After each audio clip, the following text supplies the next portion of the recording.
దేశానికి వెన్నుముకగా నిలుస్తున్న వ్యవసాయ రంగానికి అండగా ఉంటుంది. రైతులు వారి అస్థిరత్వాన్ని కాపాడడానికి కావాల్సిన వాతావరణాన్ని, మార్కెట్లోని ధరల హెచ్చుతగ్గులను పరిష్కరించేలా చూడాలి.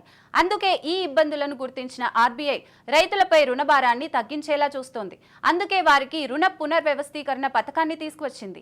దీనివల్ల కరువులు, పంట వైఫల్యాల వల్ల ప్రతికూల ప్రభావిత సమయాల్లో రైతులకు గణనీయమైన ఉపశమనాన్ని అందిస్తోంది.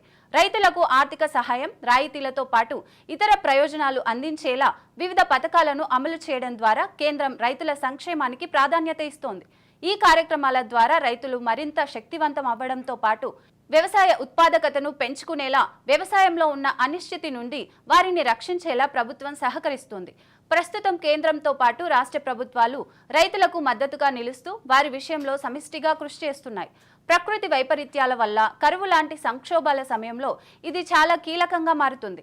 ఆర్బీఐ నుంచి వచ్చిన ఈ కొత్త రుణ పునర్నిర్మాణ పథకం ద్వారా రైతుల ఆర్థిక స్థిరత్వాన్ని, ఇంకా వారి జీవనోపాధిని కాపాడేలా చేస్తోంది.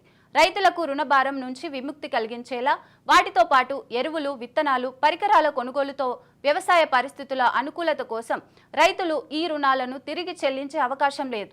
రైతులు ఎదుర్కొంటున్న సవాళ్లను తగ్గించేలా ఆర్బీఐ కొత్తలో రీకన్స్ట్రక్షన్ స్కీమ్ ఏర్పాటు చేసింది. ఉన్న రుణాలను కూడా పునర్నిర్మాణం చేయొచ్చు. దీనివల్ల భూమి, ఇంకా ఆస్తుల నష్టాలను నిరోధించే అవకాశం ఉంటుంది. ఫ్లెక్సిబుల్ రీపేమెంట్ ప్లాన్ను ఇస్తోంది. రికవరీ విండోను అందిస్తోంది.